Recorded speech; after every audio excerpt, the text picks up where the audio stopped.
So we will stand up and fight for the soul of a nation, and we will give you all the glory. We will give you all the honor, and we will give you all the praise. In Jesus' name, amen and amen. Come on, Michigan, put your hands together and give him the glory.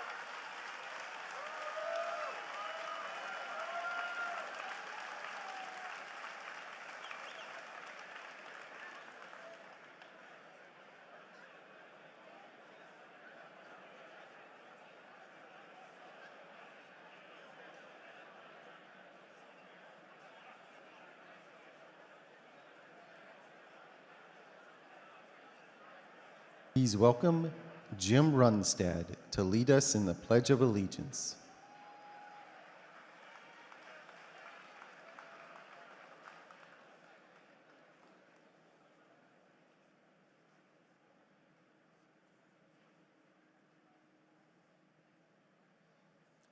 The flag's over here. What an exciting beginning to this event with Pastor Lorenzo. And with that, let's begin the pledge. I pledge allegiance to the flag of the United States of America and to the republic for which it stands, one nation, under God, and his will, with liberty and justice for all. Thank you.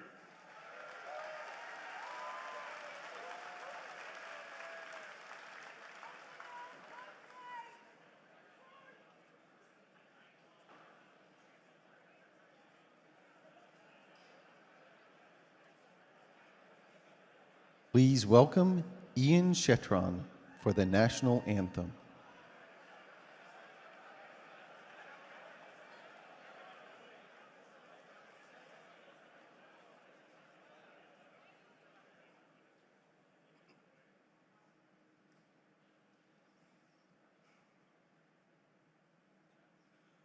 Oh, say, can you see by the dawn's early light what so proudly we hailed at the twilight's last gleaming, whose broad stripes and bright stars through the perilous fight o'er the ramparts we watched were so gallantly streaming, and the rocket's red glare, the bombs bursting in air, gave proof through the night that our flag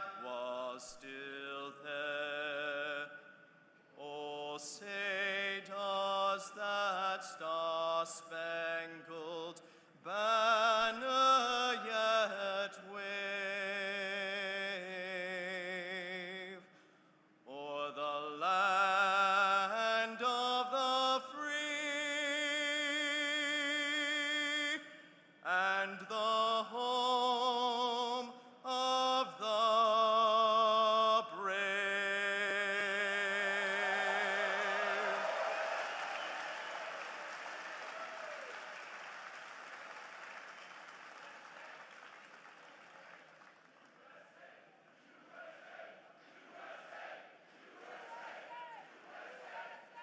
Please welcome Michigan House Speaker Matt Hall.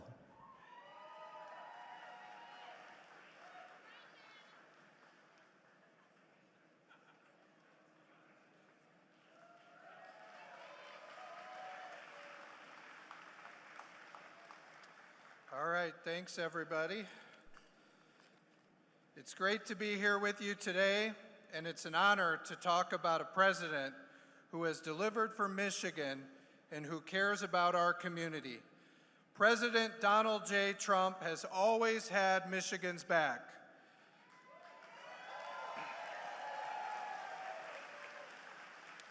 Last year, I had the opportunity to go to the Oval Office and work with President Trump. We talked about the issues that matter most to Michigan families, workers, and taxpayers. And let me tell you something, When President Trump says he's going to get something done, he gets it done.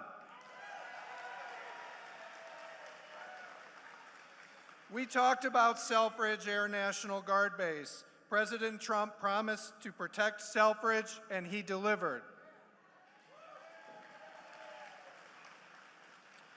And that means that 5,000 jobs are protected and $850 million of economic impact to Michigan, and that fighter mission is going to keep that base open for another 30 to 40 years.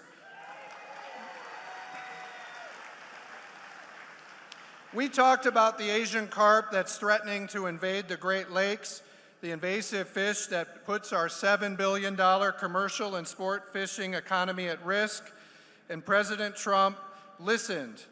Now, because of President Trump, we're building the gate to stop the Asian carp, and Michigan is taking control of the project, not Illinois, which means Michigan will fix our Great Lakes.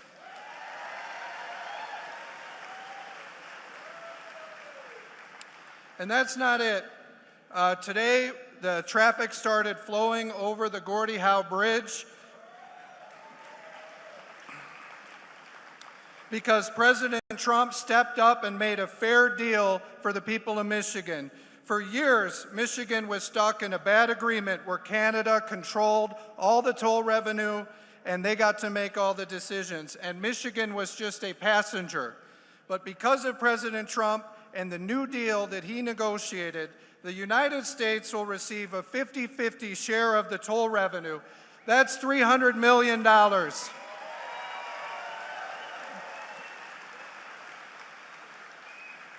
That's $300 million over the next 15 years to support Michigan and America's commerce. And we finally have a voice and the seat at the table for future toll decisions. That's the art of the deal. Yep. Now, President Trump is also putting money back in the pockets of the Michigan families with the Working Families Tax Cut, the largest tax cut in American history. There will be no tax on tips, no tax on overtime, and no tax on Social Security.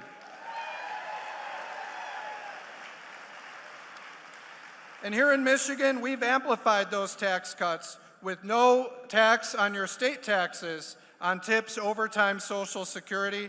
That's going to save hundreds of thousands of workers across Michigan $1,500 to $2,000 every year off their taxes, more money in your pockets. And the tariffs are working. They're working. You know, at the state of Michigan, we got a report back from our economists that said the tariffs are creating actually 5,000 more automotive jobs, and they're increasing the demand for domestic automotive cars.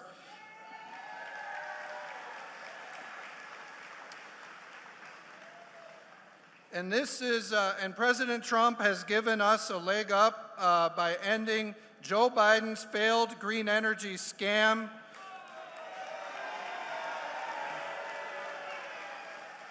His ridiculous emission rules, all the subsidies for the EVs nobody was buying. He's making it easier for Americans to buy American-made cars here in Michigan. And we're seeing the results. General Motors, where we are today, announced recently they're bringing more manufacturing back to Michigan. They're going to be building Silverados and Sierras and the Escalades over at the Orion plant. And they've announced higher profits this year and again next year.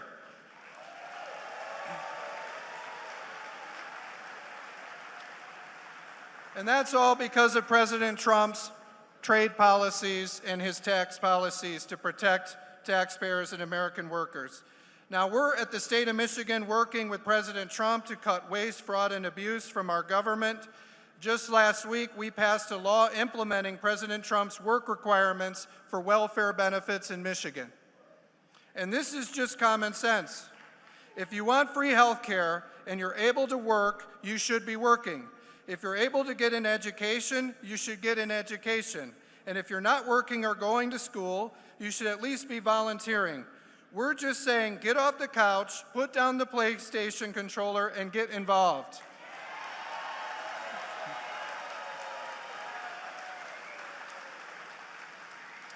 We want these important programs like Medicaid to be there for people who truly need them and still be there for our children and grandchildren.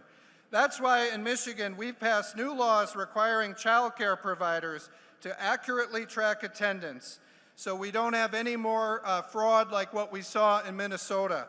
And we've launched a new audit of our state's autism services. We spend more dollars on these programs in other states, but for decades, nobody has ever looked into where the money is going, and that ends now.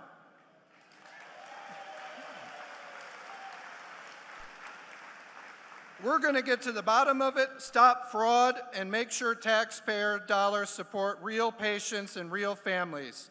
We're forcing Gretchen Whitmer's administration to work with President Trump's team to check Medicaid and food stamp rolls. We're going to remove illegal aliens from the rolls and stop people from committing fraud with our tax dollars.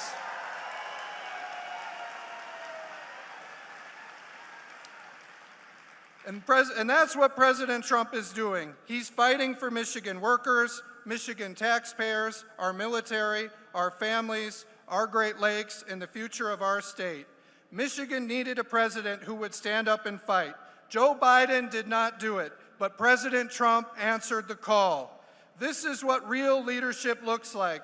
This is what putting America first looks like, and this is what putting Michigan first looks like. We're very grateful to have President Trump here with us today. Thank you. Yep.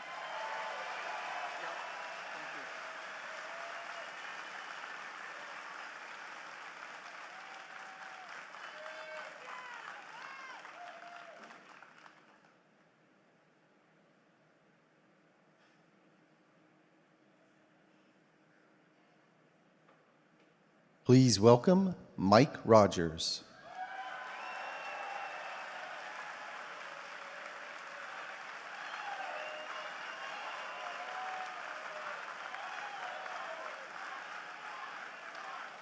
All right. Oh, wow, this looks like a crowd that's ready to fight for freedom, huh? Love that.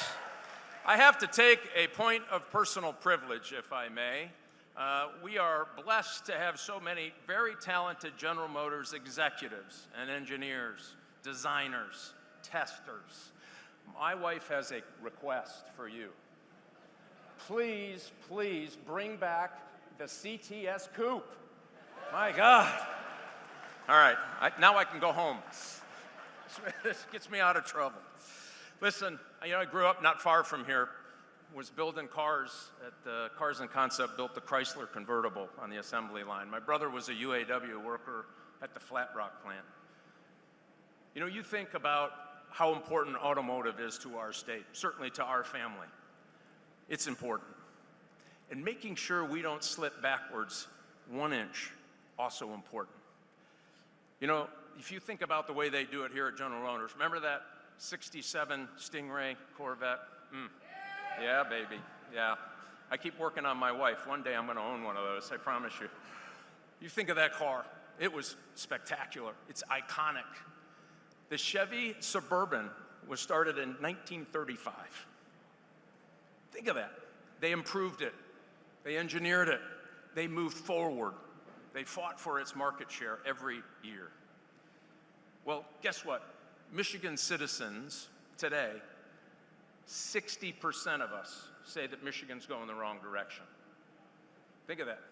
And I say, why? Why does this happen? For the last quarter century, we've had two Democrats speaking the same way, talking the same way, and voting the same way in Michigan.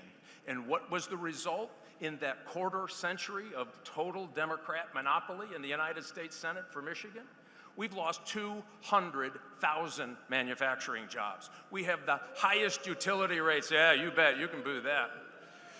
We have the highest utility rates in the Midwest, about 17% higher than the national average. We have the highest auto insurance rates in the country. The average homeowner now in Michigan for the first time is 40 years old. And here's the worst of all of them. We went from top tier in education to 45th. Oh, yeah. Over half of our fourth graders can't read in the fourth grade. If you can't read in the fourth grade by the fourth grade, think of this. You have a 70% chance of going to prison or being on welfare. Over half of our fourth graders can't read in the fourth grade. Man, do we need a change in Michigan. And I'll tell you this, the president is doing his part.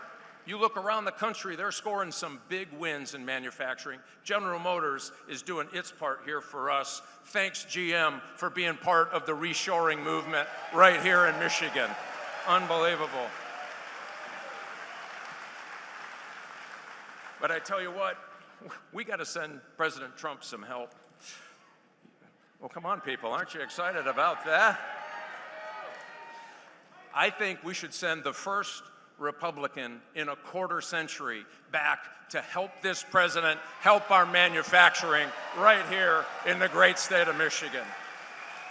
And I'll tell you what, when we do this together, our kids are going to read again. We're going to get defense industrial base work back here again. We are going to make sure there's shop in every high school. We are going to grow opportunity. We're going to bring our prices down. And I will tell you this, if you believe, like I do, that this is the time for change, to change that quarter century of a managed decline managed by our two Democrats, this is the time that we will stand up and get Michigan up off of her knees. We will be the envy of manufacturing around the country again. And with your help, we're going to make it happen. God bless you all. Take care. Get fired up. God bless.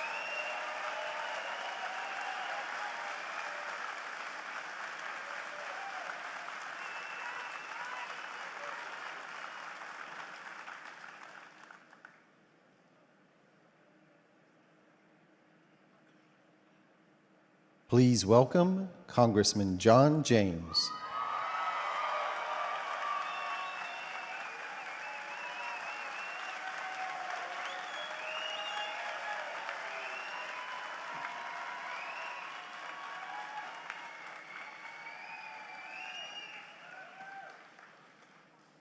First of all, I want to say thank you to President Donald Trump for his complete and total endorsement of my campaign to be Michigan's next governor. President Trump is the best president in my lifetime. He's a friend, and I'm honored to welcome him back to Michigan. 8 years ago, I warned about the coming onslaught of Marxism in this country. I was ridiculed. People said I was fear-mongering. Well, welcome to 2026. Socialism is no longer on our doorstep. It's inside the house. The Democrat Party you used to know is gone. In its place is a movement of radical extremists, the slickest of whom campaign as moderates and then govern like Marxists as soon as they're elected. Michigan now has a choice in this election: freedom or socialism, common sense or crazy, what works versus what doesn't. Here's the bottom line. The people taking control of today's Democrat Party hate their own president, and they don't like America. They believe America is an evil and racist nation founded on bad principles by bad people. They are wrong, and they are dangerous. But there's another way, the right way. We stand for the national anthem. We recite the Pledge of Allegiance. We affirm the Declaration of Independence, the Constitution, and the Bill of Rights.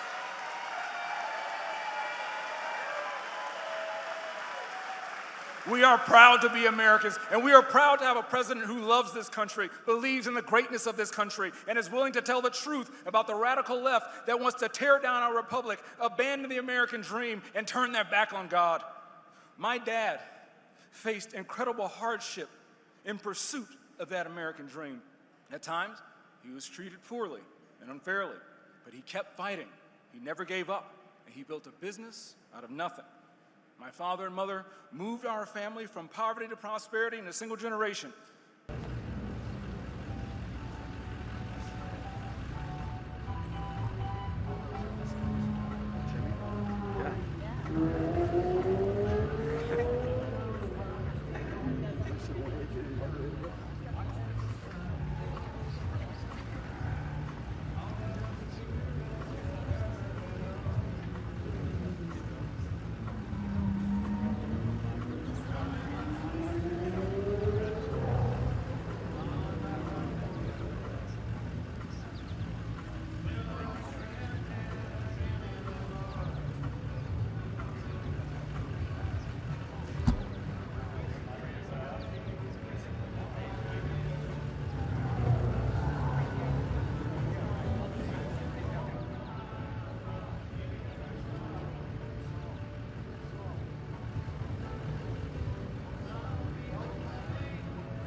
Good afternoon, everyone. Are we ready for some racing? We can do better than that. My name is Carson White, and on behalf of General Motors, welcome to the Vehicle Dynamics Test Area at the Milford Proving Ground. You're sitting on 67 acres of pristine asphalt, nearly 59 football fields of pure automotive playground where horsepower meets opportunity, and every inch was built to test the limits. We're honored to welcome the President, Donald J. Trump, along with his distinguished guests, to the most iconic test facility in the automotive world, the Proving Ground that set the standard for vehicle testing. Today, it's all American horsepower, American innovation, and a little friendly competition. So sit back, enjoy the show, and get ready to watch some of America's best horsepower leave its mark on the asphalt. Let's fire up these engines, tighten those belts, and get ready to witness speed, power, and precision at their finest. Ladies and gentlemen, let's put this legendary proving ground to work and go racing.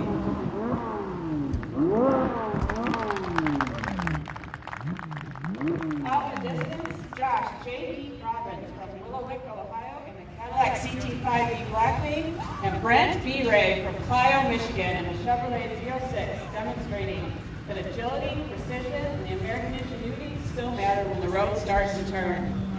But here in front of you, it's a straight shot to victory. The countdown is coming. Heat 1 starts now. In the left lane, the Cadillac CT5E Blackwing, fastest Cadillac ever built, packing 668 horsepower, proudly manufactured in our state capital of Lansing, Michigan. Behind the wheel, Jeff Geoff Holbein from Woodstock, Illinois. In the right lane, the Chevrolet Z06, true race car for the street, bringing 670 horsepower to the fight and assembled in Bowling Green, Kentucky. Driving today, Jason Cole from Seattle, Washington. Just 2 horsepower separate these American performance icons, Cadillac versus Corvette. It's Heat 1. Let's find out which one gets to the finish line first.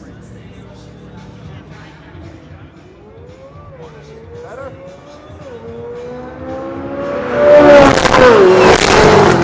And the Z06 takes it. Heat 2 is rolling to the line.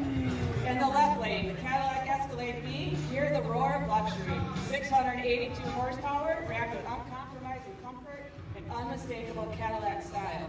Built Arlington, Texas. Behind the wheel, Ben Hogan from Grangeville, New York. In the right lane, the Hummer EV, the original EV super truck, unleashing a staggering 1,160 horsepower, representing the Motor City, built Detroit, Michigan, driven by Mike Kirby Curtis. I go up, there's minivans here. It's B-Series muscle versus electric Mike, 2 American giants, 1 finish line. Heat 2 starts now. Let's go racing. They're minivans.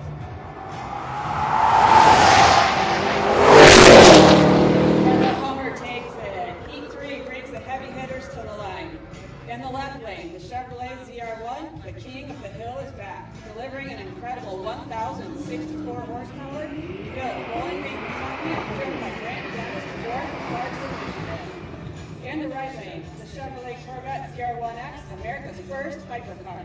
The jaw-dropping 1,250 horsepower is the quickest American production car at 8.675 seconds in the ZR1X. Also built in Bowling Green, Kentucky. This is Corvette versus Corvette, King versus Challenger. Bowling Green built them both, but only one gets the win light. Heat 3, let's make some noise.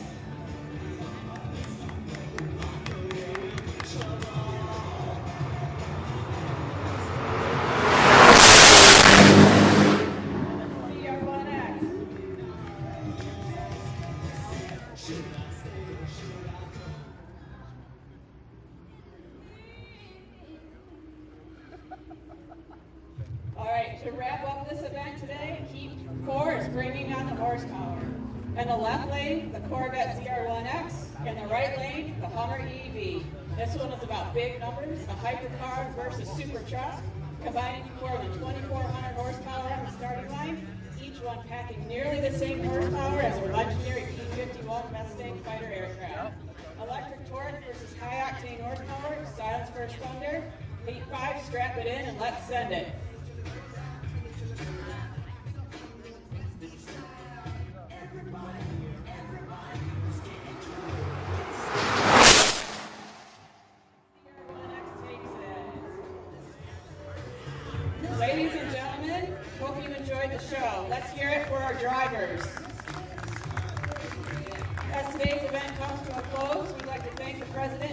Jay Trump for taking the time to join us here at General Motors Vehicle Dynamics Test Area. It's been an honor to welcome you and your distinguished guests to the longest operating proving ground around the world. Today we've celebrated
No shade?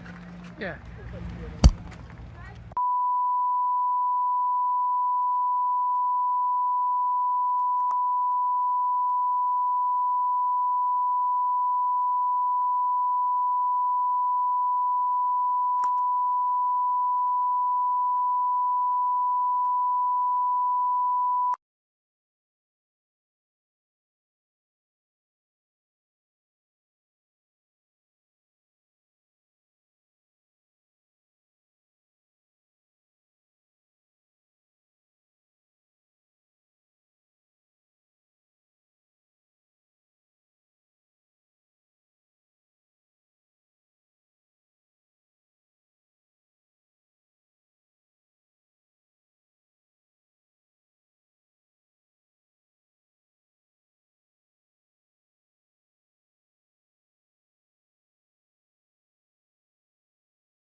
You're asking me to finish the new, I said lower for the design finish. But I said, we can get your car. About $300,000 to $400,000. We haven't done hand-built cars. But the interior looks to be largely what you'll see in the presidential. Separated. Anything you want. So if you'd like to take a look at it, sit in, you can do whatever you want.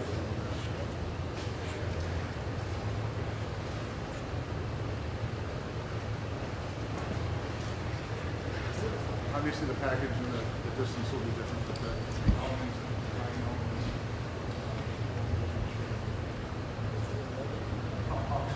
There's no two of these that are the same.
Electric reverse, but yeah.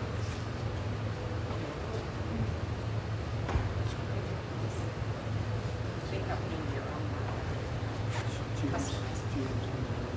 Yes. That's the CT5 black one. So that was the car that you saw. Oh.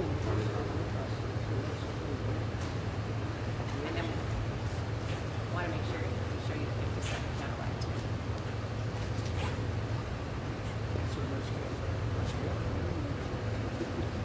There's probably some time in your history that, Yes.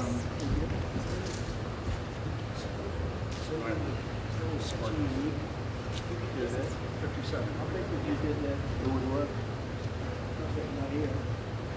How big did you did that? How many were made of these? We only built 450 units. So very, very rare. Hand built. Stainless steel. So this is No, this is actually a 1957 car.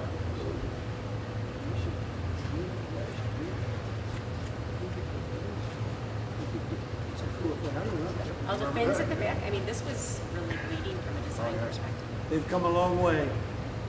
It's amazing what tariffs will do for General Motors and what the election has done. They're doing great. General Motors is doing fantastically, the best year they've ever had. And I won't get into it, but there's a reason. We've been very good to General Motors. And the rest of the world doesn't love me, but that's okay. It's called America First. Right? It's been amazing.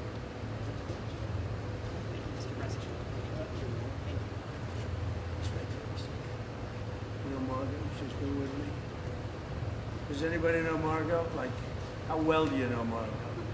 She's been with me from day one out of Oklahoma. Right? So what else do you have? We've got cars down here. So this is fully electric Cadillac. This is 400 miles range. Guys, we're going to the mall. We gotta go. We gotta go. 2 miles. Out the door we came through.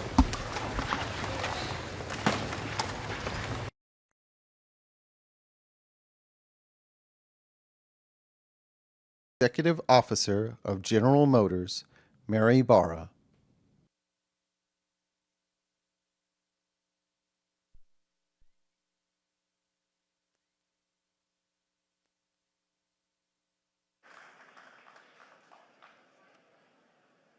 Thank you very much. Today marks our first presidential visit to the Milford Proving Ground. And it is my honor to welcome all of you, including our distinguished guests, and especially President Donald J. Trump. On the tracks and in our labs, we test everything we build in the U.S., from trucks that move America to technology that will take us back to the moon. And for 100 years, we have engineered and built our vehicles right here at home, because GM's story is part of this country's story. This month, we celebrate America's 250th anniversary, and I want to recognize the people who built this country, like the talented and dedicated team members with us today. We employ more people than any other automaker in the U.S., and we will spend more than $16 billion this year on manufacturing and research and development. This reflects our continued strong commitment to the United States. So thank you all for being here today.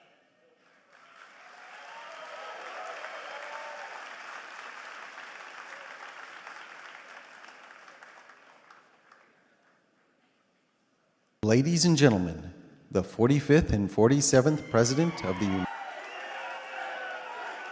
Thank you very much.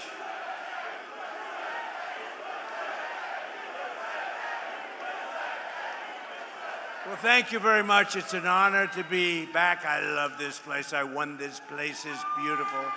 This beautiful state, we won by a lot. Great to be back in Michigan, and hello to the men and women of General Motors.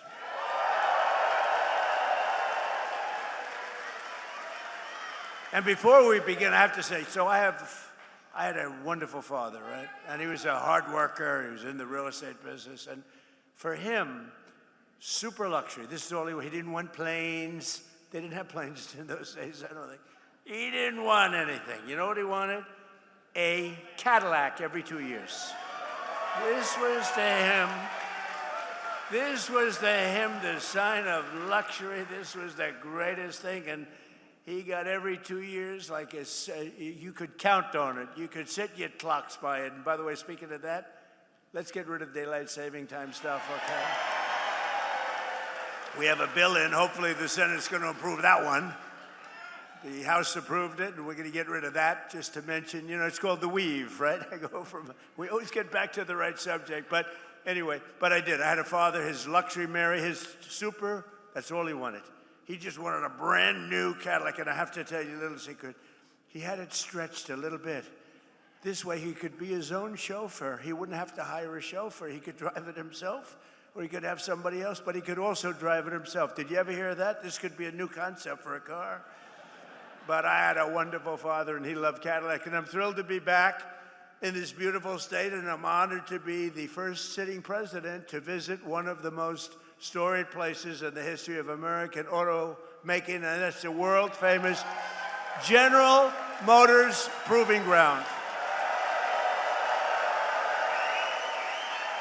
And we just got back. We watched some cars, and they are beautiful cars, but I was very also impressed with, that was the largest piece of asphalt I think I've ever seen. I've seen a lot of big asphalt, but I've never seen one that big. I said, you gotta be kidding. But over 100 years, General Motors carved a 5.5-mile test track out of Michigan earth, and built a crucible for American cars that would change the world, and that's what happened. You have changed the world, and maybe more importantly, you have made a comeback like very few companies. You are doing really well, and Mary and your whole group have done a fantastic job. They love their cars. One of the top executives I just met, he was showing, he said, you know, sir, I just love the cars. I just love these cars. And I thought that was nice. This land bears the tire marks of every model of the legendary Chevy Corvette. It bears the scars of the first auto safety test, and that was probably pretty tough. And ever since the presidency of the late, great Ronald Reagan, who in all fairness, who I liked, but he did allow our cars to disappear into Japan and other locations. We cannot do it. We love him. But on trade, Trump is much better, much better. But this facility is proudly designed, built, and tested. The presidential limousine, affectionately known as the Beast. Have you heard of it, Mr. Mayor? I want to thank the CEO of General Motors, Mary Barra, as well as the president, Mark Royce, and the entire leadership team. Mark, really great job.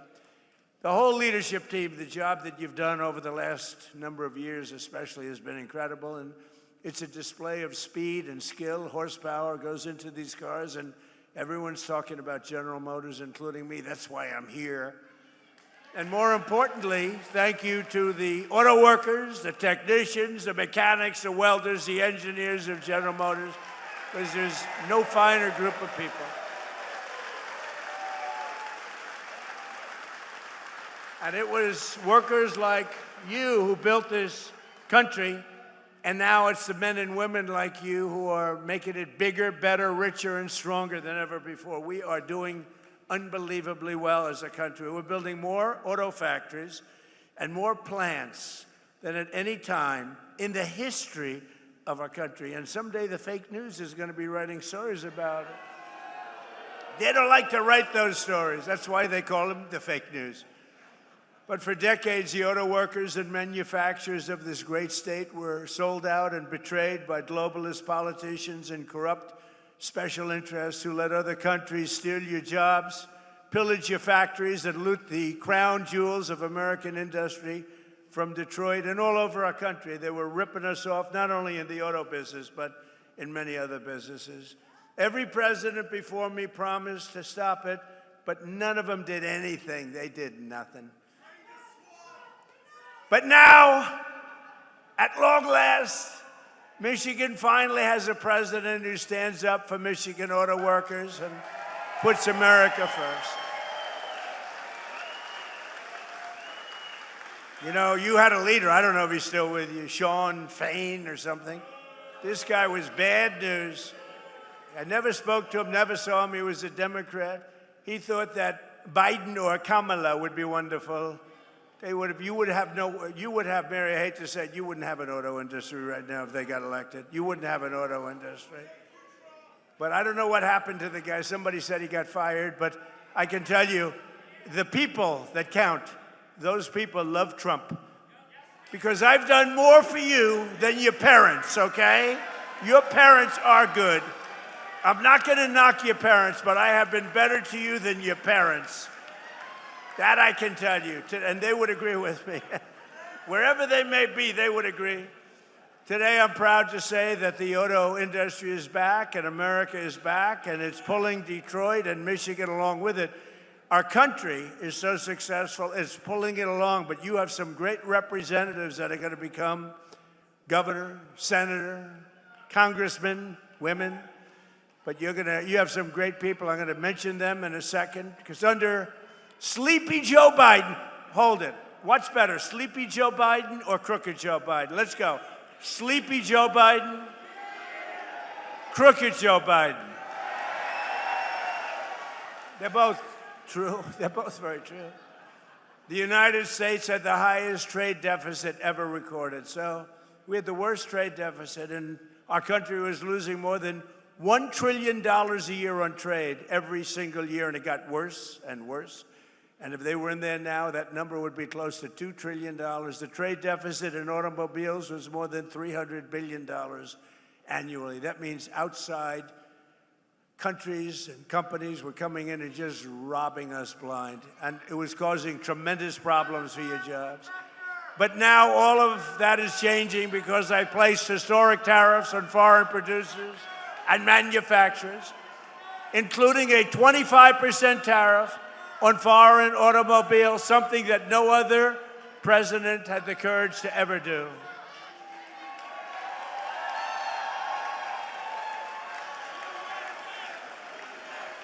He's a communist. He's a communist.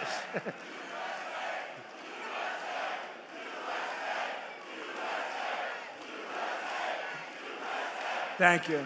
He's a communist. We're running against communists. Now, this is great. What's going on? But we're going to win very big. No, I didn't even hear the guy. I think. You see what they want to do? You see what they want to do? They want to take your houses. They want to do things that nobody's ever even thought of before. They want to take your money. They want to raise your tax up to 80%. I gave you the biggest tax cut in the history of our country, so we'll keep it that way. And I said this morning, they also want to fire the police. They don't want police and they don't want prisons anymore. I think that's a great idea. Does everybody like that idea? No police. They want no police and they want no prisons. Where are these people coming from? But I also put a 25% tariff on all foreign trucks. So I called Mary about a year ago and I said, I hear that foreign trucks are killing us. She said, that's true. I said, congratulations. I'm going to put a 25% tariff on the foreign trucks. And you are doing a phenomenal business now with trucks. So they were killing us in trucks, and now we're killing them. My policy is simple. If you make your truck or your car in a foreign country, you have to pay for the privilege of sending it into our market and making a lot of money. But if you build in a factory in Michigan or someplace in our country, and make your automobiles or trucks right here in America, you pay zero tax and zero tariff. You pay zero tariff. There are no tariffs. And we've taken in hundreds of billions of dollars for the country aside from it, but we keep a lot. As an example, Europe is being taken over by the Chinese cars. You know that, right? Mercedes-Benz is being absolutely decimated. BMW, good companies, decimated. Volkswagen, decimated. They don't do anything about it. We don't have, to the best of my knowledge, Mary, one Chinese car in the country. They have a 100% tariff, and our automakers are doing, I think, business like you've never done before, right? Right? You're doing more business, better business, bigger business than you've ever done before. In 18 months, we've slashed our trade deficit with China by the largest amount in history. Nobody can believe it. You know, if you get it down a half a point, it's a lot. We got our trade deficit down by 71%. 71%. Worldwide. 1 year ago, our country was dead, and now we are the hottest country anywhere in the world. We're the hottest country. Everybody is respecting us. You know, they respect us again. They respect the United States. I think they respect us more than they've ever. And we did this in a year and a half. In 4 long years of sleepy Joe Biden and his crazy administration, they're communists. They were communists. That was the beginning. He wasn't, because he had no idea what the hell was happening. They said, Joe, let's go communist. He said, what is that exactly? They got less than $1 trillion. So think of it. In 4 years, they had investment of less than $1 trillion. 4 years, less than $1 trillion. In 1 year, my administration secured commitments of more than $19.2 trillion from all over the globe. Think of that. 1 year, 19.2. If they got in, and they were essentially, they didn't think of themselves as communists, but they were. But now you have down and out communists. I mean, these people are down and out. And remember, you go communist, nothing good happens. That's been proven for 1,000 years using different names. But right here in Michigan, General Motors is expanding operations at its Factory Zero. Do you know what Factory Zero is? What the hell does that mean, Mary, Factory Zero? You're going to have to explain. in Detroit to produce some of America's most iconic vehicles, including the Chevy, well, I hear it's good, Silverado, right? The Silverado, really hot, right? It's going to be hotter after today. The GMC Sierra, the world famous Hummer. I got to look at some of these. In fact, I said to Mary, how about sending me a couple? And one and only the Escalade. You know, we ordered, I think, 250 Escalades, right? We ordered 250 Escalades. That's so we look sharp in those cavalcades, you know? We look sharp in those Escalades. Our guys are very spoiled. They're very spoiled. They like the Escalade, so do I. They were great to deal with. General Motors, they're making literally 250 of them, and it was about time. In 2026, GM increased truck and SUV production by 20%, and in the past 2 years, the company's invested $9 billion in bringing factories home to the USA. They're coming back home because, frankly, when they build here, there's no tariff. It's really not complicated. A lot of people don't understand that. They say, oh, what does it mean? They have no idea. They don't have a clue. But Mary understood it. Her whole group understood it, and they're coming back home where they belong. So I just want to congratulate General Motors. That's why I'm here today. I'm very proud of General Motors. For years, you watch companies move production from America down to Mexico. Mexico. I love the way there's a very nice president of Mexico. You know that. She's very nice, and she speaks beautifully, and she calls it Mexico. So I said to a group the other day, and we will stop all business going to Mexico. And they didn't know what the hell I was talking about. It didn't come out as well, Sean. It didn't come out as well. This is a great gentleman, heads up transportation. He's also world championship tree climber, 5-time champion tree climber. Can you imagine? I only hire these crazy people that do things like that. He was the lumberjack. He was the world champion going up a tree 100 feet, right? That's high. I saw an old picture of you doing it. I said, he's crazy. That's why I like him. But he's a 5-time world champion. You know who that is. So, and his wife maybe is even superior, a big star of television, Rachel. She's doing all right. Sean Duffy, Rachel Campus Duffy. But, you know, I liked him a lot. I always liked him. But when I heard he was a world champion of a tree, but any kind of world champion I'm okay with. When you're a world champion of anything, but that's pretty good.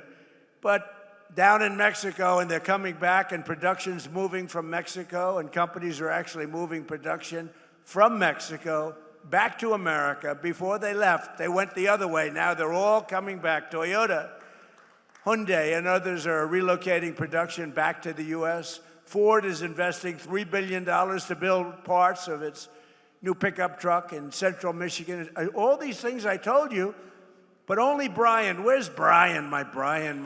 Come here. Get up here, Brian, will you please? He's the only guy that believed me. But boy, did he believe me. I wanted to just hop over. Come on. Don't worry about it, Secret Service. He's okay. Come on up here, Brian. See the way he can do that? Look at that. He evaded. I'm sure they're thrilled. Come here. Say a few words. Thank you, Mr. President. Well, we can thank this gentleman right here for all these jobs coming back, and I hear it all the time from all my connections at all the different auto plants around the Metro Detroit area. Jobs are coming back to America. You know, Kamala Harris was running against this guy when he ran for re-election. She wanted to get rid of the internal combustion engine, and crazy Sean Fain endorsed her. So we've got to change the mindset. We've got to build, if they want to sell in our market, they got to build it in our market. And that's what this guy told them. So thank you, Mr. President. It's because of you, you saved our domestic auto industry. Thank you.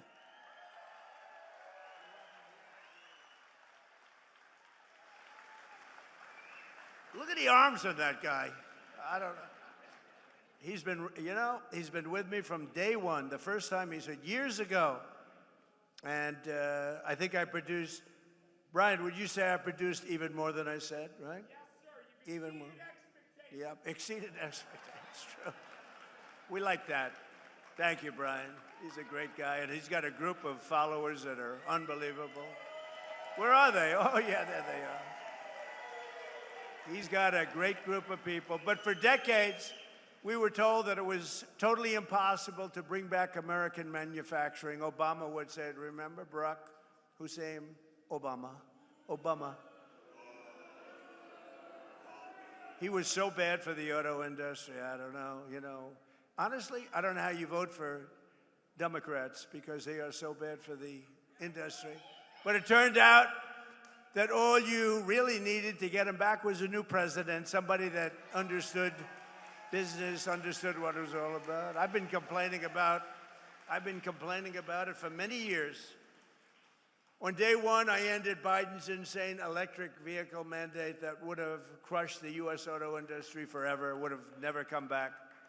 Remember that? Everybody was supposed to have an electric car within, 15 minutes. And I don't want to say this in front of Mary because she'll change your mind, but it takes far fewer people to build an electric car. That doesn't mean they work better, but it takes. And if you want an electric car, they make electric cars too. But if you want to buy a combustion, if you want to buy anything you want, they make. We don't want to do that stuff. But right now, we've been right on that bet. I said, no, it's not going to happen that way. I terminated Biden's disastrous CAFE fuel standards. You know what that is? That was a short road to bankruptcy for every single car company in this country and a total disaster that would have killed the internal combustion engine. They wanted it dead within 5 years. As long as I'm president, that will never happen, but it's going in the opposite direction. Remember, we have 1,000-year supply of gasoline. China doesn't. China doesn't. We have 1,000 years. We have more gasoline. We have more oil. Now, when you add Venezuela to it, we really have more oil. One day. And Venezuela's been great. They've been doing a great job. We're working with them. Take millions and millions of barrels of oil. But they're doing well, and we're doing well. One day. A lot of people were against that war. We don't want the Venezuela. What are you doing? What are you doing? After we won in about 48 minutes approximately.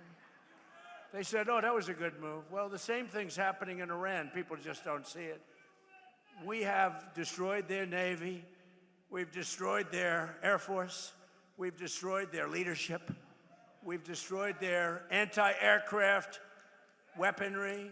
Their drones are being made at a rate of about 7%. We destroyed most of their drone manufacturing capability, their missile manufacturing capability. And right now they're talking to us about making a deal. But if we didn't do it tough, there would be no talk. For 47 years, which is really 50 because people have been using 47 years for 3 years at least.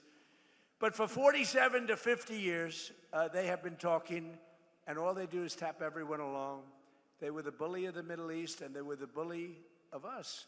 And Obama came along and gave them tens of billions of dollars. He gave them $1.7 billion in green cash. Remember that? Put them on a Boeing 757, flew it to Tehran. $1.7 billion in green. He thought he could bribe them, and instead they thought, what a stupid country this is. How stupid. No, you can't bribe them. You got to beat them, and we're beating the hell out of them. But we'll see how it turns out. Right now, there are very friendly negotiations going on. And by the way, how good is our Navy with a blockade? How good? Now, one boat gets in. We have a blockade. They'd love us to, please, we don't want the blockade anymore. They're saying, please, please, no blockade.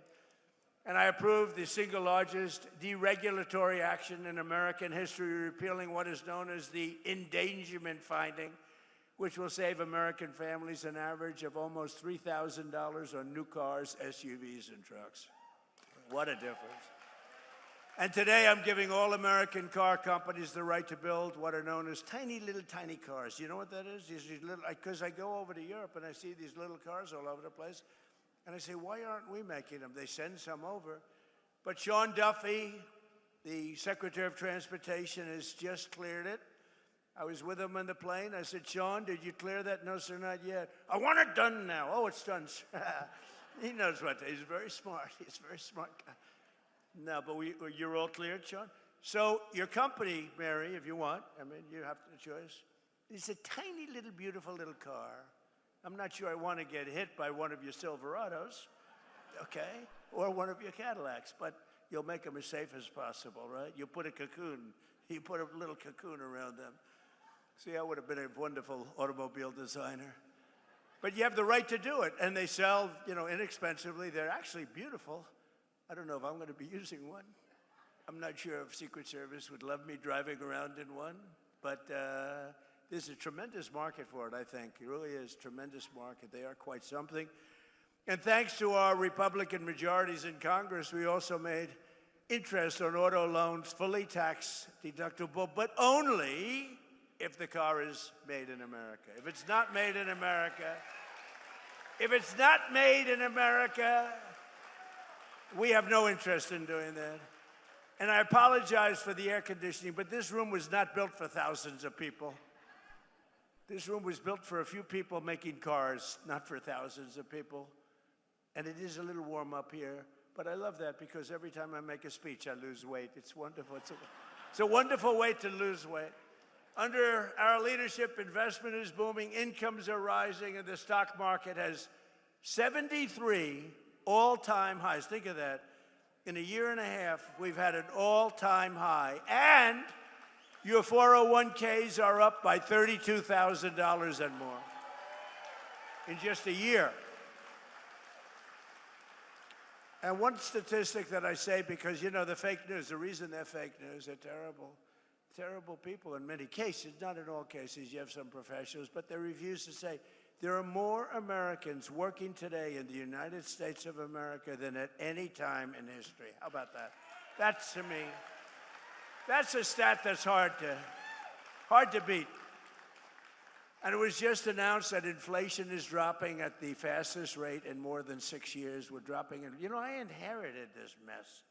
I inherited an open border where 25 million people came in. Many of these people were criminals, murderers, people from jails, people from mental institutions. I inherited that. We've got a lot of them out, and we're getting a lot of them out. We have 11,888 are murderers, many of whom, they say more than 50% of whom killed more than one person. We don't want them in this country. They allowed them to come in through the stupid open border. They came in like water. You've seen it. And right now, it was just announced, again, this is now the 15th month in a row, 0 people have come through our border illegally. 0.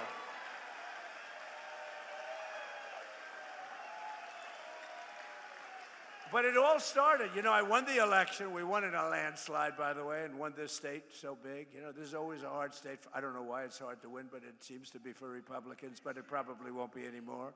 We have great candidates. But, it's really amazing. They always try and blame me for high prices. I have my first news conference. I win. I have a news conference like a day later. And I say, any questions? Why are prices so high? You have to understand. I just got there. They say eggs. I remember eggs. Eggs were like 4 or 5 times higher than they were a few years ago. You couldn't get eggs. They wanted me to use plastic eggs for the Easter egg hunt because they were unable to get eggs. And I said, we'll take care of it. We got it taken care of quickly. Now eggs are much lower than they were when we first started. And that's true with everything else. And you'll see how true it's going to be after we get rid of the nuclear threat of Iran, which will be very quickly. But I had nothing to do with it. They have this term. So here I am. I'm one day in office, and the fake news goes, affordability, affordability. I said, what's affordability? What's that all about? Prices are too high. I said, we're here for less than 24 hours. But we've brought down prices. Last week, it was announced that inflation's gone down faster than at any time in the last 6 years. When the fuel comes down, which it did for a little while, then they didn't behave, and I had to go back, and now they're behaving again. It's like playing a banjo. But every day we're fighting to put more money in your pockets, and that's what we're doing, and we're doing it better than anyone. At the same time, we're making this country safe, because we're not going to let lunatics have a nuclear weapon. You want to see disruption? You want to see some disruption?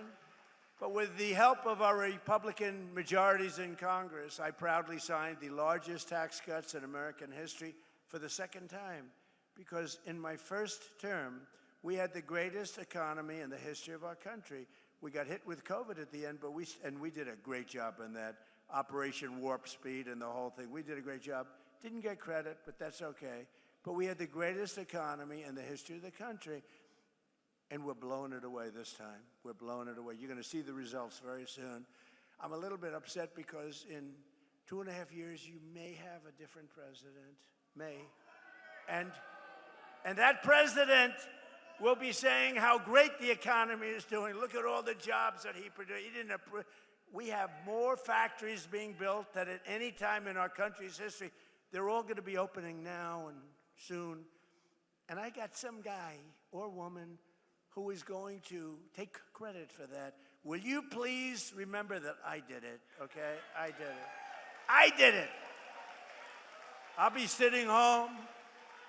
I'll be reading the papers. I'll be watching television. And I'll be having some guy like last time, a real idiot, stand up, say, we are doing record business. We are making more automobiles. But by the way, don't worry about it, Mary. They'll screw it up. It won't take them long to screw it up. But we're not going to let that happen. Our great, big, beautiful bill gave us no tax on tips, no tax on overtime, and no tax on Social Security for our great seniors, right? That's our big deal. And the overtime you're working, and I don't know much, but I know you're making a lot of cars, more than you've ever made before. I assume, are they getting a little overtime, Mary? She doesn't want to say it. She is. I know you are. No tax on that overtime.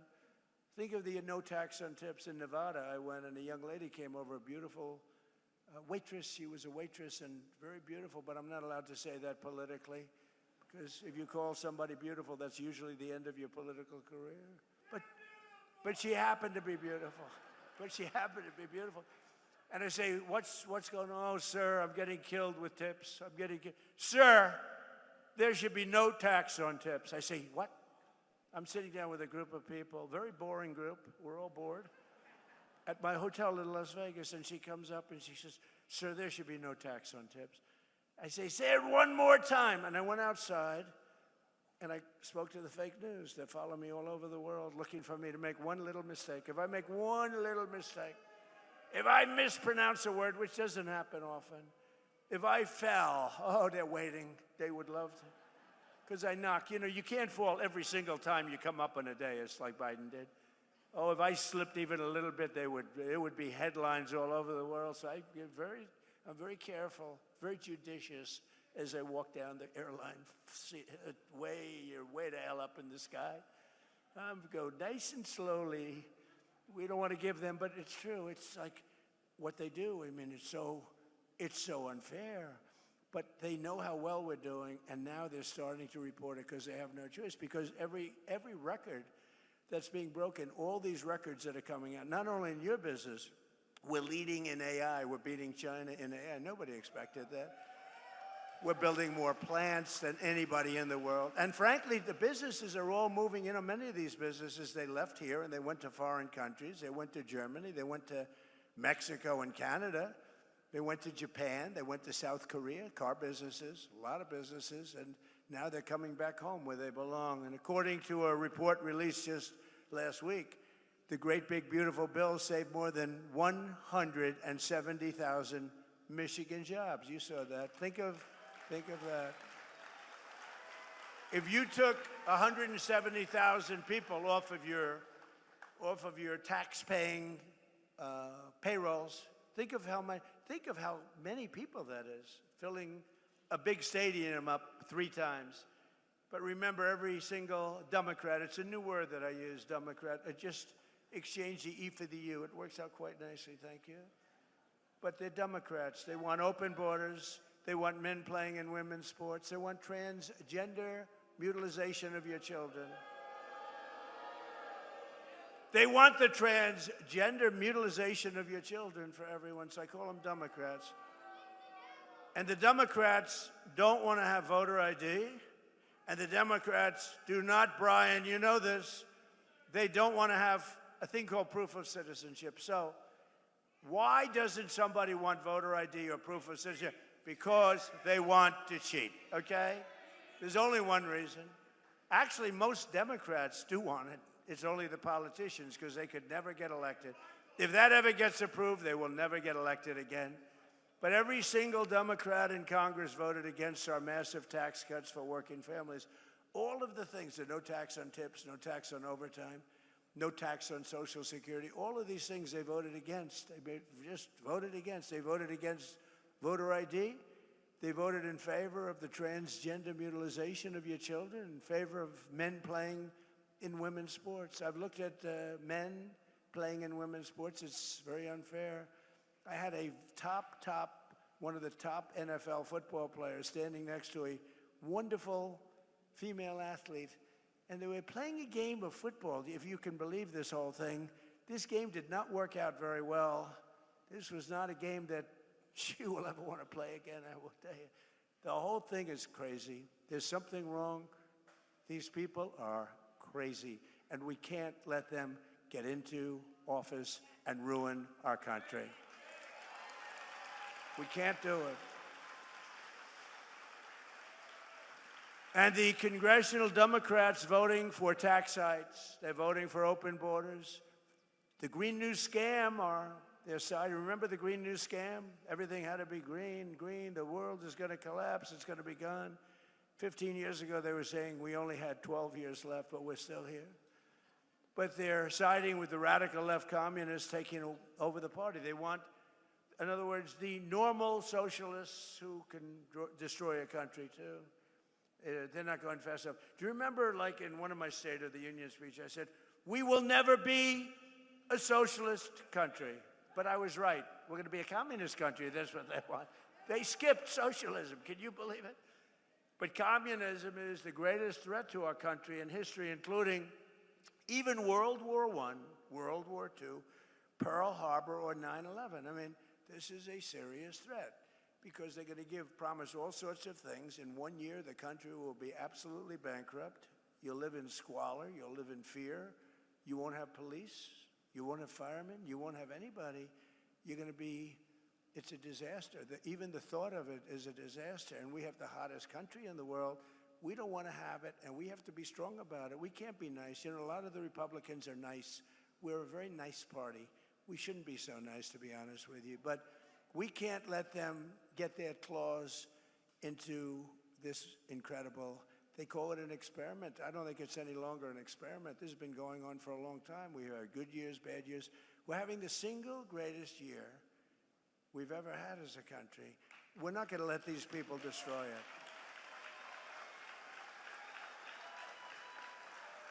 And you know the other thing, I'm just thinking now, you know, I do a lot of these speeches and I end up reading about 20%. Isn't it nice to know that you have somebody that doesn't have to read a speech? And it's even better to know that you have somebody that can read a speech if he wants to. The other guy couldn't even read a speech. But I'm just thinking about it. This is maybe going to make news because I've never said it. I'm just thinking about now, when they take something over, it's always dirty. The sidewalks are dirty. The people are, I hate to say this, not clean, okay? The curbs are loaded with you-know-what. The smell is terrible. I mean, I see it happening to cities. Blue cities are all blue. They're all blue. We don't have problems with the Republican-run cities, I mean, for the most part. But they're dirty. I said to somebody about a certain city, I don't want to say the name of it, but it's run by the radical left. I said, how is it doing? Because I love it. And they said, it's filthy dirty. It's so dirty, they've never seen it like that. It's so filthy dirty. And I just thought of it. Nobody ever says that. You know, I'm sort of a clean freak. I like clean. Do you ever see Washington, D.C.? Do you see what happened? Washington, D.C., it was filthy. Graffiti all over the place. We fixed up 72 monuments and fountains, and we've done an unbelievable, we took the graffiti off the beautiful marble columns. We have new grass going down. But you know what we did the best? We stopped crime in Washington. It's down 88%, and we moved out over 5,000 career animals. We moved them out, and it's really considered a very safe city. All the restaurants were closing up. Nobody wanted to operate a restaurant. We have a great restaurant here. Where are you from, Michigan? Where's my restaurateur? He was one of the great. Where's Mark? Mark, you're right. How'd you get such a good seat? He's a great restaurateur, but everything you have is clean. But you know, it's true, and I'm just saying, they take over. Everything becomes disgusting and dirty. It's dirty and filthy and grimy. It's not clean anymore. Look at Washington, D.C., what I've done in a short period of time, working with the Department of Interior, Doug Burgum, and the whole group.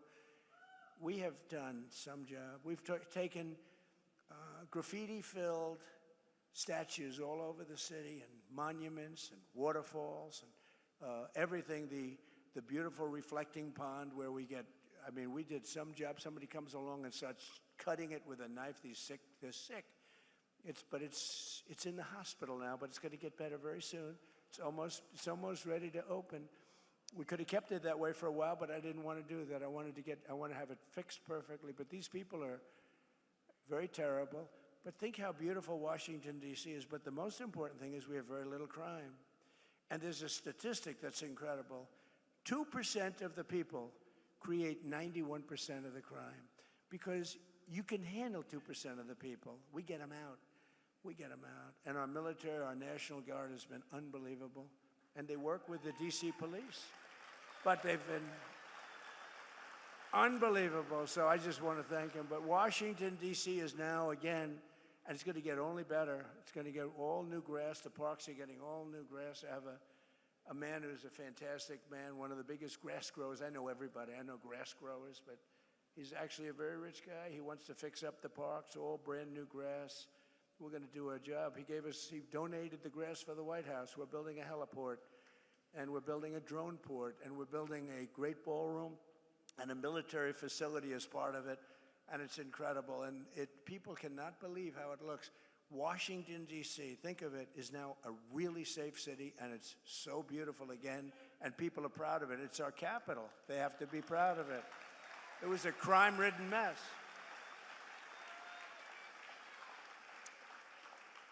And the other thing, I got a call from the governor of Louisiana, and he said, sir, we have Mardi Gras coming up in New Orleans. Could you please help us? We are such a disaster. The crime is so bad, and they've had a lot of problems with crime. And I sent our team in there and called me back. He said, you know, crime is down almost 80%. Think of that, almost 80%. This was 8 months ago. And they had the safest Mardi Gras they've ever had. And in Memphis, Tennessee, the governor called, and the mayor called, the Democrat mayor called, they need help. And Memphis was very, very dangerous. Companies were leaving, too much danger. It was really dangerous. You couldn't walk down the street. And now crime there is down 77%, and it's getting better all the time. And if they do that in New York, Chicago, Los Angeles, we would take care of it so quickly. But we have to get called. I want them to call us. I don't want to say, I don't want to, they're running it. I want them to call us, and we will get rid of the crime so quickly your head will spin. But we're pleased to be joined today by some of the incredible patriots fighting for Michigan workers, including representatives, a friend of mine, she's unbelievable, Lisa McLean. Stand up, Lisa. Great. She's great. She is great. And she's tough, too, I want to tell you. I'm not going to say she comes in a small body, but she comes with one house. She comes with fire and brimstone, right, Lisa? And we love Lisa, respected by everybody. Tim Wahlberg. Tim, great. 18 years he's been doing it, and everybody respects you a lot. Thank you, Tim, very much. Appreciate it. Another congressman who's doing really, really good. He's going to have a tough race. You got to help him. Tom Barrett. He's here someplace. Where's Tom? Tom? Come on up, you three. You come up. Lisa, come on up. And John James, come up. You have to win, John James. You have to win. I also want to thank Secretary of Transportation Sean Duffy, Michigan House Speaker Matt Hall, Army National Guard Captain Mike Bouchard. Where's your father, Mike? Where's your father? Where's Mike? I just met your father. He's the best looking police. Where's Mike? You want to come up? Come up here. Come here. Your father's so proud of you. He's standing and he had more medals than anybody I've ever seen. He's saying, my son is doing good, sir. I said, he is doing good. Navy veteran, Amir Hassan. He's a congressional candidate. We got to get elected. He's good. Thank you, Amir. And Amir comes from a great General Motors family, a long line of General Motors and former congressman. So here's a man who's running for the Senate. I happen to think he won last time, okay? He's a great guy, and he's respected all over Washington. He's one of the best candidates we have anywhere. He's smart, he's tough, he's fair. His name is Mike Rogers, and he will be a great senator. Mike, come on up. Come on. I'll let a couple of them say a couple of words. I'll be right back. Is that okay? Come on up here, Mike. Say a couple of words.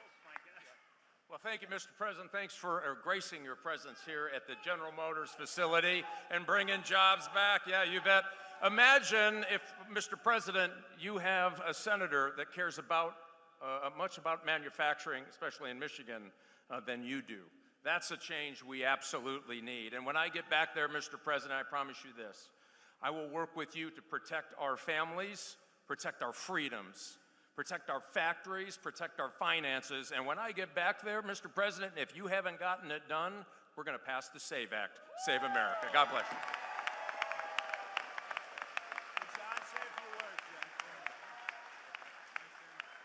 Well, again, thank you, Mr. President, for coming back to Michigan, where you've won 3 times. We very much appreciate your leadership. And as governor of the state of Michigan, we're going to be matching those Trump accounts. We're going to be taking care of our children. We're going to be matching those. You know, we have a president who keeps his promises. We have a president who looked at a situation and he said, you're going to have very fast planes in Macomb County. You know what he did? In the very first 100 days, the President of the United States, President Donald J. Trump, delivered F-15EX to Selfridge Air National Guard Base. The president has always been looking out for Michigan jobs. The status quo doesn't work for Michigan. President Trump is pushing back. And as a result, President Trump signed my bill to protect our automotive industry against the harmful California EV mandates. And as a result, our jobs are coming back to Michigan. But most importantly, the president, because he's the best deal maker the planet has ever known, President Donald Trump has got $19 trillion of investment back in the United States of America, but because of the failed policies of Gretchen Whitmer, a lot of that investment is not coming back here. Well, working with you, Mr. President, we're going to make sure that we have an environment where we can bring that investment back to the state of Michigan to create jobs right here for the best auto workers in the world. Thank you so much for your leadership, Mr. President. God bless you. We have your back.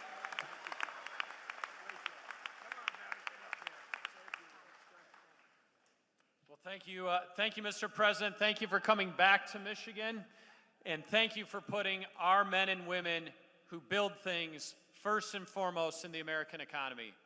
Thank you for being here today with the men and women that I have the privilege of representing in Congress to tell them and show them just how important Michigan is on the map. The hard work of the people here put America on wheels, puts our economy on overdrive, and provides livelihoods for families across our country, especially right here in Michigan. Manufacturing is our largest industry. Our president understands that. He's stepping up every single day to make sure that we bring more manufacturing jobs back to America, back here to Michigan, and I'm proud to stand with you today, sir, in recognition of that, and thank you so much for coming to Michigan again today.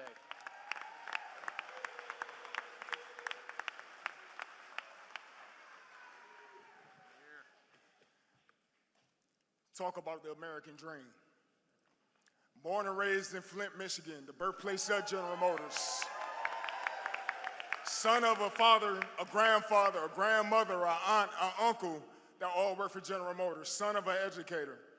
Protecting America, getting back to the fundamentals and the foundation that made us great in the beginning, that's what we're doing this cycle. The contrast is clear, the time is now. If you love America, make noise. If you believe in first responders, make some noise. If you back our military, make some noise. And if you're proud to be a conservative,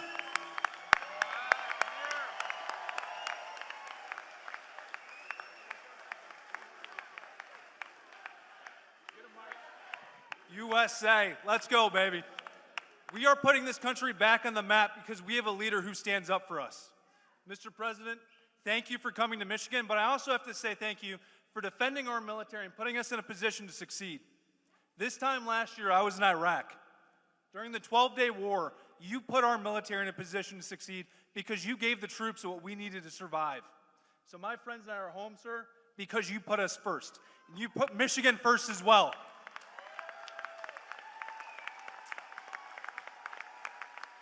It took 47 years to stand up and say lunatics can't have nuclear weapons. It also took decades to reshore jobs. Reshoring jobs wasn't a thing that we talked about before President Trump came back. Now jobs are coming back to Michigan because we have leaders to stand up for us. We need to win this election in November so we can keep growing. Thank you, Mr. President. Let's go, Michigan.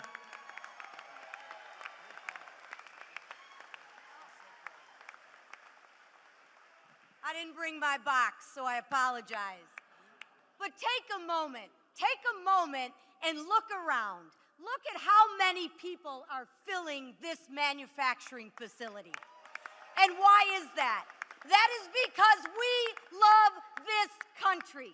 And I'm going to share with you, if you love this country, you have got to get out there and make some noise. You have got to get out there and vote. You have got to get out there and tell your friends, your neighbors, anybody who will listen, that this is an election between common sense and communist crazy. And the leader of our party, President Donald J. Trump, isn't resting on his laurels. Promises made, promises kept. He told you he was going to secure the border. What did he do? He secured the border. He told you he was going to make his tax cuts permanent. And what did he do? He made your tax cuts permanent. The last thing we need to do is make sure we pass that Save America Act. And we will do that because we will secure our elections to make sure that this country continues to live in a democracy, to continue to be a republic, because there is nobody that loves this country greater than the man standing behind me, and that's our president, Donald J. Trump.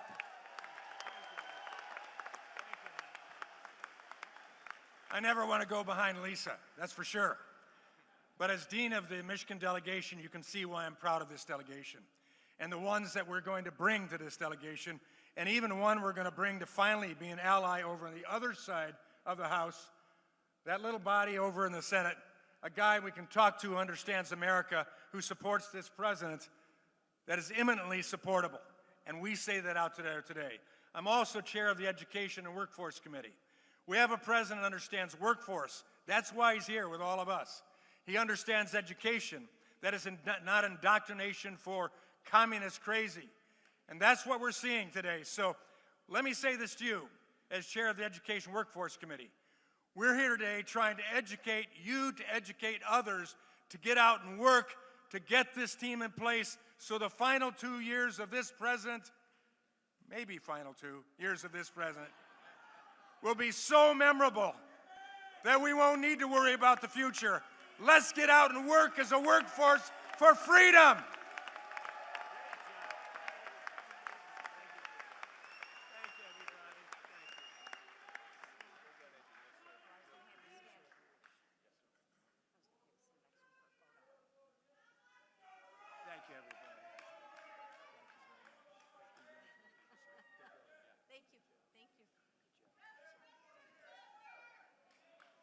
Thank you. Thank you very much. What a group. Thank you very much. That's a great group. We got to get them elected. Also with us is the mayor of Hamtramck, Amir Galib. Thank you very much, Mr. Mayor. And Mark, thank you very much for being here. Mark Zarkin, a great guy. And a man who's been with me from the very beginning. Again, I have to do because this guy has been like He got it a long time ago, Brian. Thank you very much, Brian. Thank you. Thank you very much. Especially, he has been right from he got it right from day one, you know? So we don't forget that. 18 months ago, we inherited a catastrophe from the Biden and from the radical left Democrats. They created the worst inflation in 48 years, wide open borders with millions and millions of people from mental institutions, insane asylums, the world's worst prisons pouring into our country from all over the world. They came. They came from South America. They came from the Congo. They came from places from all over the world. We had transgender for everybody, men playing in women's sports, crime ravaging our cities, and the whole world was laughing at us as a stupid nation. They called us a stupid nation. But they're not laughing anymore. America is respected again, I think, like we've never been respected before. You saw I went to the G20, I went to the G7, I went wherever we go, they're looking at us as the real leader again. For a long time that hadn't taken place. Under our leadership, we're making the largest ever investment in the United States Armed Forces. And right here in Michigan, I got 21 new F-15EX Eagle IIs for Selfridge Air National Guard Base, ensuring that Michigan stays at the cutting edge of North American air power. Selfridge was very, very important. It's a big deal. It was closed. It was over. It was going to be closed. Now it's open. We have the strongest military anywhere in the world by far. We have the greatest people. We have the best equipment in the world. I built it during my first term, and I'm using it now. We had no choice. Again, we can't let what was happening in Venezuela go on, and it was very decisive, but we can't let what was and is going on. They killed 52,000 protesters. Think of it in a 4-month period. 52,000 in Iran. But we've already paid for the Venezuela operation, as I said, and likewise we're winning big time with the Islamic Republic of Iran, and we're ensuring that they never have a nuclear weapon. When somebody comes up and says, why are we doing this? Just say, because we cannot let them have a nuclear weapon. It's very simple. That's all you have to say. There's nothing else you have to say. If you understood the power of the nuclear weapons, you'd understand exactly what I was saying. When I took office, we inherited the worst border in U.S. history, but we quickly turned it into the most secure border in the history of our country by far. And in the past 14 months, a number that's not even believable, but it is what it is. It's published every month. A historic record of 0 illegal aliens have been admitted into the United States. 0. And now, as you've been reading, crime is plummeting nationwide. Last year, we achieved the largest drop in the murder rate ever recorded to the lowest level in 125 years, 1900. That's before my father. Bring up my father. That's before my father was born. 125 years, lowest murder rate. And that's despite the fact that we have people in this country that shouldn't be here. That's despite that. But a lot of them are being brought out very rapidly. Under my most favored nation policy on drug prices, we're delivering the largest prescription drug price cuts in the history of our country by far, with differences of 400, 500, and even 600%. Nobody can believe it. We were the highest priced for decades, the highest priced in the world for drugs, prescription drugs, and now we're the lowest price in the world. So you think that was, I won't bore you with the way I did it, but no other president was able to do it. I'm not sure they even tried, but all of you have to go out and go to TrumpRx.gov, TrumpRx.gov, and you're going to find that you're going to buy whatever you're looking for at a tiny fraction of what you were paying. To stop the massive theft of taxpayer dollars, we ended Medicaid for illegal immigrants, and we launched the war on fraud, led by our great Vice President, J.D. Vance, who's having a tremendous, we're finding unbelievable levels of fraud. Minnesota, that governor is so crooked. Ilhan Omar with her brother, so crooked. But it's all under very serious investigation. We're finding billions of dollars, billions, In just 18 months, we've turned this country completely around, and it's still, we're going to do still better, but we have a turn. We're hot. Jobs are up. Inflation is down. Our border is secure. Factories are opening at record levels. Investment is booming. Michigan is thriving. America is winning like never before. And again, Iran will never have a nuclear weapon. With the help of our Republican majorities in Congress, we will crush violent crime to the lowest levels ever, impose harsh new penalties for dangerous repeat offenders. They are very bad. Crack down on Marxist prosecutors, and we will end no cash bail, which really got the crime started more than any other single event. No cash bail. You kill somebody and you walk out. We will pass the Great Health Care Plan. That's what it's called, the Great Health Care Plan, to stop all payments to big insurance companies and give the money directly to you, the people, so that they can buy their own health care, which will be much less expensive and be a much better health care. Very simple. And the Democrats are fighting us on that one, too. They're fighting us as hard as you can fight because, you know what? They happen to be owned by the insurance companies. The insurance companies receive billions and billions of dollars a year. They own the Democrats. And the Democrats, they don't want to debate it. They just want to fight it. And we want to give the money directly to the people, and you go out and you buy your own health care. You'll get great health care and have lots of money left over. And we will continue to remove dangerous criminals, drug dealers, human traffickers, and child predators from our country. And we will always stand with the heroes of ICE and Border Patrol. They are heroes. The abuse they're taking.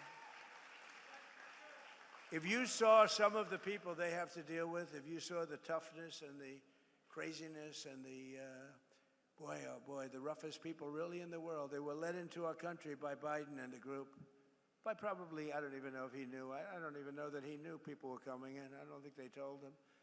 But they were coming into our country, and they are the roughest people in the world. Remember, they used to say, oh, foreign people don't commit crime. They make our criminals look like babies. It's the only thing good about them. They make our people look like absolute babies. But they are, you don't get rough, Tren de Aragua, the roughest in the world. They cut off people's fingers so they don't make a phone call. You're going to make a phone call? I'd like to call the police. Boom, their fingers are gone. These are the roughest and worst people in the world. They're out of here. We've got them largely out of here. We can never let that happen again. Could never let it happen. Single most difficult thing that I've had to work with.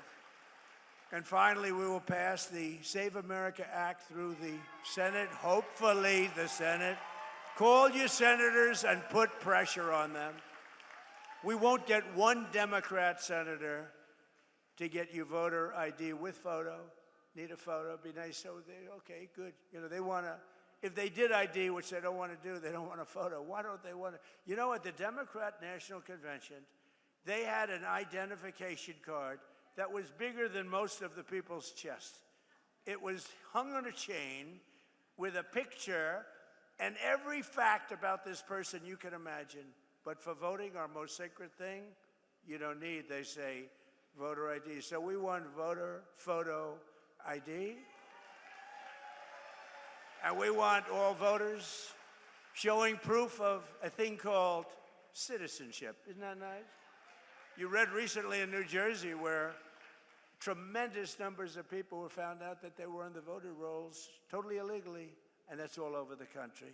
That's nothing compared to what's going on in California and Minnesota and so many other states. And hopefully there will be no mail-in ballots. Mail-in ballots are inherently corrupt, except for illness, disability, military deployment, or travel. If you're in the military, you're far away, absolutely. If you have to go someplace, absolutely. But mail-in ballots have proven to be a disaster. We're the only country in the world that in this form does them. There's no other country in the world because they're crooked. They pass through too many hands. When you go to a voter booth, even me, I went to vote. Sir, may I please see your identification? Sir, I'm so embarrassed. I know you're Trump. Please, do you have some identification? I don't want to lose my job. I whipped out, I was lucky I had some kind of a card on me, and I didn't even know, but I gave it, thank you, sir. So I'm so embarrassed. She kept apologizing. I said, don't apologize. You're doing your job. That's what you're supposed to be doing. It was so beautiful.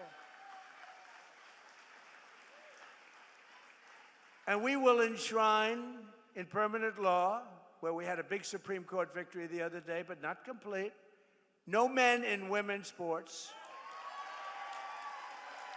and no transgender surgery, and the mutilization of your children. They mutilize your children. So, ladies and gentlemen of Michigan, the golden age of America is upon us. We're in the golden age. This is an age like no other. And the men and women of the American auto industry and General Motors are leading the way. And I'm so proud of it because, as Brian and others in the room know, I fought for this for years. I was here 25 years ago. I got Man of the Year. Oh, by the way, the press questioned that, and then they found out it was true, actually. And I made a speech, and all I talked about was, why are you letting them steal your auto industry? I said, your auto industry is being stolen. It's going to Germany and Mexico and Japan and South Korea and Canada. Why are you letting it happen? They stole over 50%. It's all coming back. Who would think it's all coming back? It's all coming back right now. More plants being built than at any time in the history of our country. With your help and patriots all across this magnificent land, we will make America powerful again. We will make America wealthy again. We will make America healthy again. We will make America strong again. We will make America proud again. We will make America safe again. And we will make America great again. Thank you, Michigan. Thank you very much. God bless you all. Thank you.